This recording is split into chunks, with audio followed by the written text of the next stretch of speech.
Good night. C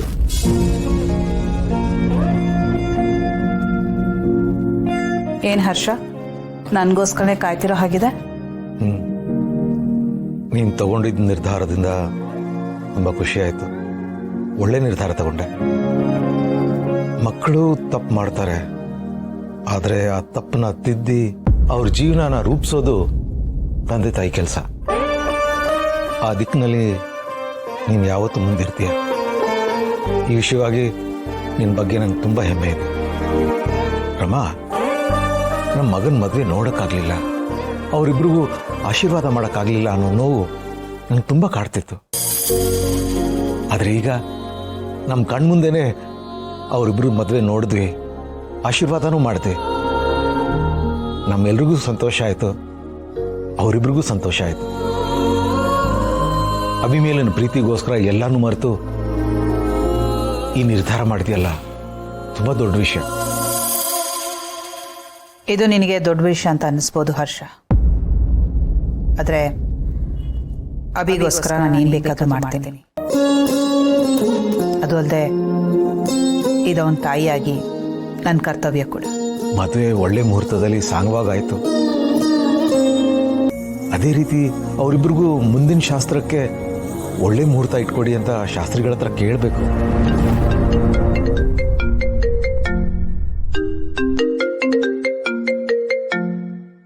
ಅವರೇ ಕಾಲ್ ಮಾಡ್ತಿದ್ದಾರೆ. ನಮಸ್ಕಾರ ಶಾಸ್ತ್ರಿಗಳೇ. ನಮಸ್ಕಾರ ರಮಾದೇವಿಯವರೇ. ನಾನೇ ನಿಮಗೆ ಫೋನ್ ಮಾಡಬೇಕು ಅಂತಿದ್ದೆ, ಅಷ್ಟರಲ್ಲಿ ನೀವೇ ಕಾಲ್ ಮಾಡಿದ್ದೆ. ಒಳ್ಳೆ ಮುಹೂರ್ತ ನೋಡಿ ಅಬಿಗೆ ಮರು ಮಾಂಗಲ್ಯ ಮಾಡಿಸ್ಕೊಟ್ರಿ. ಹಾಗೆ ಅವರ ಫಸ್ಟ್ ನೈಟ್ಗೂ ಒಂದು ಒಳ್ಳೆ ಮುಹೂರ್ತ ನೋಡಿ ಶಾಸ್ತ್ರಿಗಳೇ. ನಾನೀಗ ಫೋನ್ ಮಾಡಿದ್ದು ಇದೇ ವಿಷಯ ಹೇಳೋದಕ್ಕೆ. ನಿಮ್ಮ ಮಗ ಸೊಸೆಗೆ ಮುಂದಿನ ಯಾವುದೇ ಶಾಸ್ತ್ರ ಮಾಡೋದು ಬೇಡ. ಯಾಕೆ ಶಾಸ್ತ್ರಿಗಳೇ? ಹೌದಮ್ಮ, ನಾನು ಒಂದು ಒಳ್ಳೆ ಮುಹೂರ್ತ ನೋಡಿ ಹೇಳೋವರೆಗೂ ಅವರು ಸ್ವಲ್ಪ ದೂರನೇ ಇರಲಿ. ಇದು ಸ್ವಲ್ಪ ಗಮನದಲ್ಲಿಟ್ಕೊಳ್ಳಿ. ಯಾಕೆ ಹೀಗೆ ಹೇಳ್ತಾ ಇದ್ದೀರಾ? ಏನಾದರೂ ಸಮಸ್ಯೆ ಇದೆಯಾ ಹೇಳಿ. ಸಮಸ್ಯೆ ಅಂತ ಏನೂ ಇಲ್ಲ. ಈಗ ದಿನಗಳು ಸರಿ ಇಲ್ಲ. ನಾವು ಅವ್ರ ಮದುವೆನ ಒಂದು ಒಳ್ಳೆ ಘಳಿಗೆಯಲ್ಲಿ ಮಾಡಿಸಿದ್ದೀವಿ. ಹಾಗೆ ಅವ್ರು ಒಂದಾಗೋ ದಿನಾನೂ ಒಳ್ಳೆ ಘಳಿಗೆಯಲ್ಲಿ ಇರಬೇಕು ಅಂತ. ಆಗ ಅವ್ರ ಸಂಸಾರ ಚೆನ್ನಾಗಿರುತ್ತೆ. ಅಧ್ಯಯನ ಮಾಡ್ಕೊಂಡು ಬಂದು ನಾನು ನಿಮಗೆ ಒಂದು ಒಳ್ಳೆ ದಿನ ಹೇಳ್ತೀನಿ.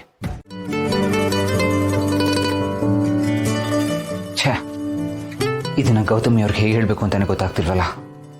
ಒಂದ್ ವೇಳೆ ಅವ್ರು ಬೇಜಾರು ಮಾಡ್ಕೊಂಡ್ರೆ? ಅಭಿ, ಮಾಮ್ ಹತ್ರ ಮಾತಾಡಿದ್ರಾ? ಏನ್ ಹೇಳಿದ್ರು? ನಾವ್ ಯಾವಾಗ ಹನಿಮೂನ್ಗೆ ಹೋಗ್ತಾ ಇದೀವಿ? ಗೌತಮಿ, ಅದು ಈಗಲೇ ಹನಿಮೂನ್ಗೆ ಹೋಗೋದು ಬೇಡ ಅಂತ ಮಾಮ್ ಹೇಳಿದ್ರು. ಯಾಕಂತೆ? ಏನಾಯ್ತು? ಅದೇನೋ ಫಸ್ಟ್ ನೈಟ್ಗೆ ಸರಿಯಾದ ಮುಹೂರ್ತ ಇಲ್ವಂತೆ, ಹಾಗಂತ ಶಾಸ್ತ್ರಿಗಳು ಹೇಳಿದ್ರಂತೆ.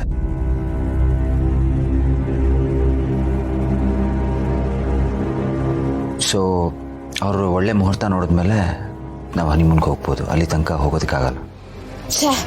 ಈ ರಮಾದೇವಿ ಬೇಕು ಅಂತಾನೆ ಹೀಗೆಲ್ಲ ಮಾಡ್ತಿದ್ದಾಳೆ ಅಂತ ಅನ್ನಿಸ್ತಿದೆ. ಅವಳು ನಾನು ಅಭಿ ಜೊತೆ ಒಂದಾಗೋದು ಇಷ್ಟ ಇಲ್ವಾ? ಅಥವಾ ನನ್ನ ಮೇಲೆ ಬೇರೆ ಏನಾದ್ರೂ ಡೌಟ್ ಬಂದಿದ್ಯಾ? ಅಥವಾ ಆ ಶಾಸ್ತ್ರಿ ನನ್ನ ಗಮನಿಸಿ ಅನುಮಾನ ಬಂದು ನಾವು ಒಂದಾಗಬಾರ್ದು ಅಂತ ಏನಾದ್ರೂ ಹೀಗೆ ತಡಿತಾ ಇದ್ದಾನ? ಇಲ್ಲಿ ಏನಾಗ್ತದೆ ಕಂಡುಹಿಡಿಯಲೇಬೇಕಲ್ಲ. ಗೌತಮಿ, ಏನು ಯೋಚನೆ ಮಾಡ್ತಾ ಇದ್ದೀರಾ?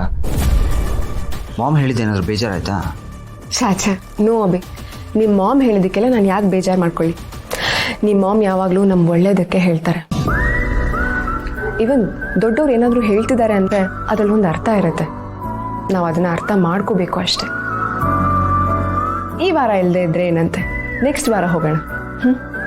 ಬಟ್ ನಮ್ಮಿಂದ ಇನ್ಯಾವತ್ತೂ ನಿಮ್ಮ ಮಾಮ್ಗೆ ಹರ್ಟ್ ಆಗಬಾರ್ದು. ಗೌತಮಿ, ನಿಮ್ಮಲ್ಲಿರೋ ಇದೇ ಗುಣ ನಂಗೆ ತುಂಬ ಇಷ್ಟ ಆಗೋದು. ನೀವು ಪರಿಸ್ಥಿತಿನ ಕರೆಕ್ಟಾಗಿ ಗೇಜ್ ಮಾಡ್ತೀರಾ. ಇನ್ಫ್ಯಾಕ್ಟ್ ಮಾಮ್ನ ನೀವು ಆಲ್ರೆಡಿ ಅರ್ಥ ಮಾಡ್ಕೊಳ್ಳೋದಕ್ಕೆ ಶುರು ಮಾಡಿದ್ದೀರಾ. ನಿಮ್ಗೆ ಗೊತ್ತಾ, ಇನ್ಮೇಲೆ ನಿಮ್ಮ ಮಾಮ್ ಅಲ್ಲ, ನಮ್ಮ ಅತ್ತೆ. ಸೊ ನಾವು ಅವ್ರನ್ನ ಗೌರವಿಸಲೇಬೇಕು. So sweet of you. Driver, ಎಡವಿದ ಕಾಲೇ ಎಡವುತ್ತೆ ಅಂತಾರಲ್ಲ, ಆ ಮಾತು ಎಷ್ಟು ನಿಜ ಅಲ್ವಾ? ದೇವರು ಕಷ್ಟ ಕೊಟ್ರೆ ಒಂದರಿಂದ ಒಂದು ಕಷ್ಟ ಕೊಡ್ತಾನೆ, ಸುಖ ಕೊಟ್ರೆ ಒಂದರಿಂದ ಒಂದು ಸುಖ ಕೊಡ್ತಾನೆ. ಅದನ್ನೆಲ್ಲ ಹೇಗೆ ತಗೋತೀವಿ ಅನ್ನೋದೇ ಜೀವನ. ನೀವು ಬಿಡ್ರಿ ಗೌರಿ ಅವರೇ, ನೀವು ಸೂಪರು, ತುಂಬಾ ವಿಷಯ ತಿಳ್ಕೊಂಡಿದ್ದೀರಾ. ಇದೆಲ್ಲ ನಾನು ಕಲ್ತ್ಕೊಂಡಿದ್ದಲ್ಲ, ಜೀವನ ಹೇಳ್ಕೊಟ್ಟಿತ್ತು. ಆದರೂ ಡ್ರೈವರ್, ನಮ್ಮಪ್ಪ ಎಲ್ಲಿದ್ದಾರೋ ಅನ್ನೋದೇ ನನಗೆ ಚಿಂತೆ ಆಗಿದೆ. ಗೌರಿ ಅವರೇ, ಹೇಬಿಯಸ್ ಕಾರ್ಪಸ್ಗೆ ಅರ್ಜಿ ಹಾಕಾಗಿದೆಯಲ್ಲ, ಮತ್ತೆ ಇನ್ಯಾಕೆ ಟೆನ್ಷನು? ಮಿಕ್ಕಿದೆಲ್ಲ ಪೊಲೀಸರೇ ನೋಡ್ಕೋತಾರೆ ಬಿಡಿ. ಚಂದ್ರು, ಏನಾಯ್ತು? ಯಾಕತ್ತೆ ಒಂಥರ ಇದ್ದೀರಾ? ಅಭಿ ಮತ್ತೆ ಗೌತಮಿ ಮದುವೆ ಆಯಿತು. ಮೊದಲ ರಾತ್ರಿ ಶಾಸ್ತ್ರ ಒಂದು ಬಾಕಿ ಇದೆ, ಅದು ಆಗಿದ್ದಿದ್ರೆ ಚೆನ್ನಾಗಿರ್ತಿತ್ತು. ಆಮೇಲೆ ಈ ಮನೆಗೊಂದು ಮುದ್ದಾದ ಮಗು ಬರ್ತಾ ಇತ್ತು. ಅದಕ್ಕೇನತ್ತೆ, ಬಂದೇ ಬರುತ್ತೆ. ನೀವ್ಯಾಕೆ ತಲೆ ಕೆಡಿಸ್ಕೊತಿದ್ದೀರಾ? ಇದ್ರಲ್ಲಿ ಇಷ್ಟೊಂದು ಫೀಲ್ ಮಾಡ್ಕೊಳ್ಳೋದೇನಿದೆ ಚಂದ್ರು? ಏನೋ ಗೊತ್ತಿಲ್ಲ ಪ್ರೀತು, ಶಾಸ್ತ್ರಿಗಳು ಸದ್ಯಕ್ಕೆ ಮುಂದಿನ ಯಾವ ಶಾಸ್ತ್ರಗಳು ಮಾಡೋದು ಬೇಡ ಅಂತ ಹೇಳಿದ್ರಂತೆ. ಹಾಗೆ ಹೇಳಿದಾರ? ಯಾಕಂತೆ? ಅದೇನು ಅಂತ ಗೊತ್ತಿಲ್ಲ ಪ್ರೀತು.